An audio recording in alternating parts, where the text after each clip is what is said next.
Hello friends, स्वागत है आपका हमारे यूट्यूब चैनल पर।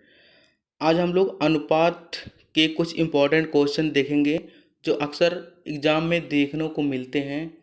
तो चलिए देखते हैं। हमारा पहला क्वेश्चन है, दो संख्याएं 3:5 के अनुपात में है तथा इनका योग 40 है, तो दोनों संख्याओं का अंतर बताइए, है ना।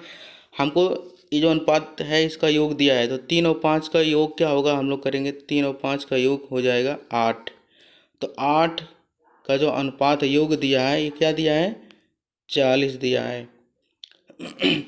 तो एक का अनुपात क्या होगा, यहाँ से एक का अनुपात हो जाएगा 8×5=40, एक का अनुपात हो जाएगा 5।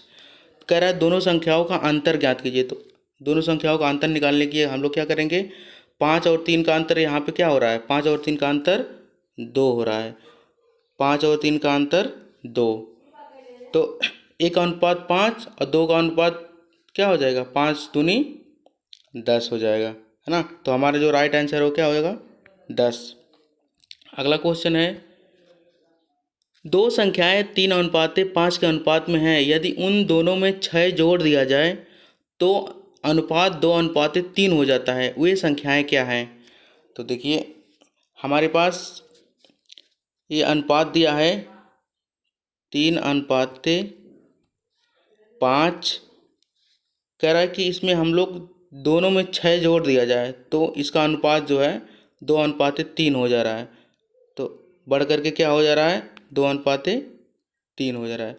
तो सबसे पहले हम लोग क्या करेंगे, इसकी ये जो अनुपात है ना इसको बराबर करेंगे, है ना। जो देखिए 3 और 5 इसमें कितना है, ये 2 का अंतर है, तो इसमें दूसरे वाले में 2 से गुणा कर देंगे, है ना।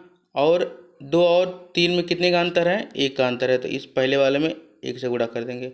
अब गुणा करने के बाद में फिर से अनुपात लिखेंगे, 1 का अगर गुणा करेंगे 3:5 में तो फिर से वही 3:5 हो जाएगा, है ना।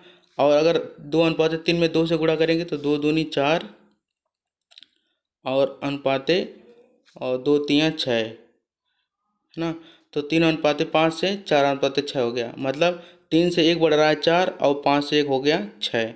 तो जो ये बढ़ रहा है तो ये 1 नहीं बढ़ रहा है, क्वेश्चन के अकॉर्डिंग वो कितना बढ़ रहा है, वो 6 बढ़ रहा है ना। तो यानी कि 1 का अनुपात हो जाएगा 6, ठीक है। तो कह रहा है वही संख्याएं क्या हैं। तो 1:6 है, तो हमारा संख्या 3 और 5 है, तो संख्या क्या हो जाएगा, 6×3=18 और 5×6=30। तो हमारी जो संख्या है वो क्या हो जाएगा, 18 और 30 हो जाएगा। अगला क्वेश्चन है, कह रहा है तीन संख्याएं 3, 4, 5 के अनुपात में हैं, उनमें से सबसे बड़ी और सबसे छोटी का योग दूसरी तथा 52 के योग के बराबर है, तदनुसार सबसे छोटी संख्या कौन सी है। देखिए तीन संख्या हमको दिया गया है 3:4:5 के अनुपात में, लेकिन क्वेश्चन में बोला है कि सब उनमें से सबसे बड़ी और सबसे छोटी का योग। तो ये मान लेते हैं ये हमारा जो संख्या है वो 3x 4x और 5x है ना। तो कह रहा है उनमें से सबसे बड़ी और सबसे छोटी का योग। तो सबसे बड़ी और छोटी क्या है, 3 और 5, तो ये 3 और 5 कितना हो जाएगा, 8x हो जाएगा। तो उनमें से सबसे छोटी और सबसे बड़ी का योग क्या दिया है, योग दूसरी संख्या तथा 52 के योग के बराबर। तो दूसरी संख्या हमारी क्या है, 4x है, और 52 के योग के बराबर, तो इसमें हम लोग 52 ऐड कर देंगे, है ना।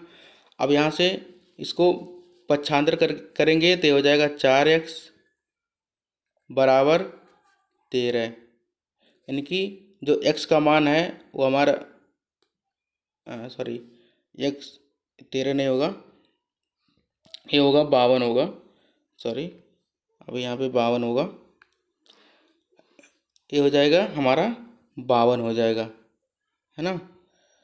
अब जब 4 से भाग देंगे 52 में तो ये होगा अब 13 होगा, है ना। अब x का मान हमारे पास आ गया 13। तो कह रहा है तदनुसार सबसे छोटी संख्या कौन सी है। तो x का मान 13 है, तो इसमें सबसे छोटी संख्या क्या है, 3x है। तो 3, तो सबसे छोटी संख्या क्या होगी, 3x, है ना। तो 3x बराबर क्या हो जाएगा, 13×3=39 हो जाएगा। तो सबसे छोटी संख्या क्या होगी हमारी, 39 हो जाएगी।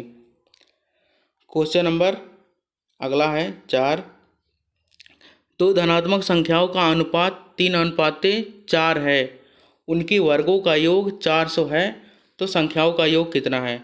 देखिए दो हमको 3:4 के दिया है, तो इसको हम मान लेंगे 3x, सिंपली 3x और 4x मान लेंगे। अब कह रहा है कि दो धनात्मक संख्याओं का अनुपात 3:4 है, उनके वर्गों का योग 400 है, तो इनके वर्गों का योग हम लोग करेंगे 3 का वर्ग 4, वो सॉरी 3 का वर्ग 9 और 4 का वर्ग 16, तो 9 और 16 कितना हो गया 25। अगर x का भी स्क्वायर करें तो ये हो जाएगा 25x स्क्वायर हो जाएगा, है ना। 25x स्क्वायर इक्वल टू दिया है हमको 400, ठीक है। अगर हम लोग यहाँ से इसको, तो ये हो जाएगा x स्क्वायर बराबर 25 का अगर हम भाग देंगे 400 में तो ये हो जाएगा 16। अब x स्क्वायर बराबर 16 है, तो यहाँ से x बराबर क्या हो जाएगा 4 हो जाएगा, है ना। यानी कि x का मान 4 हो गया। तो कह रहा है संख्याओं का योग कितना है, तो बेसिकली 3x और 4x को हम लोग जोड़ेंगे तो 7x हो जाएगा, है ना। और x का मान 4 है, तो 7x का मान क्या हो जाएगा 7x बराबर 7 चौक 28 होगा, है ना। तो संख्या का योग कितना हो जाएगा 28 हो जाएगा। 28 हमारा पहला आंसर सही है। अब देखिए अगला क्वेश्चन है, तीन संख्याएं 2:3:4 के अनुपात में हैं, उनके वर्गों का योग 1856 है, तो सबसे बड़ी संख्या बताना है। तो इसमें भी हम लोग संख्याओं को मान लेंगे कि ये 2x है और 3x है और 4x है ना। कह रहा है इनके वर्गों का योग 1856 है, तो इनका वर्ग करेंगे, 2 का वर्ग 4, 3 का वर्ग 9 और 4 का वर्ग 16, तो 4, 9 और 16 को जोड़ेंगे ये हो जाएगा 29x स्क्वायर हो जाएगा टोटल, है ना। 29x स्क्वायर कैसे हो रहा है, क्योंकि अगर इसमें इन सब के साथ x भी है तो इसका वर्ग करेंगे तो x स्क्वायर होगा, यहाँ भी x स्क्वायर होगा, यानी कि हाँ तो ये 29x स्क्वायर हो जाएगा। 29x स्क्वायर का बराबर हमको दिया है 1856 दिया गया है, 1856। तो यहाँ से अगर हम लोग 1856 में 29 से भाग देंगे तो ये हो जाएगा 64 बार जाएगा, है ना। तो x स्क्वायर बराबर 64, इसलिए x बराबर क्या हो जाएगा, x बराबर हो जाएगा 8 हो जाएगा, है ना। x बराबर 8। तो कह रहा है तो सबसे बड़ी संख्या बताइए, तो इसमें सबसे बड़ी संख्या 2x 3x और 4x में सबसे बड़ी संख्या क्या है 4x है, तो x का मान 8x है, सॉरी x का मान 8 है, तो 8 चौक क्या होगा 8 चौक 32 होगा, तो सबसे बड़ी संख्या क्या हो जाएगी 32 हो जाएगी, है ना। तो आशा करता हूँ फ्रेंड आपको ये वीडियो पसंद आया होगा, तो चैनल को सब्सक्राइब कीजिए। धन्यवाद।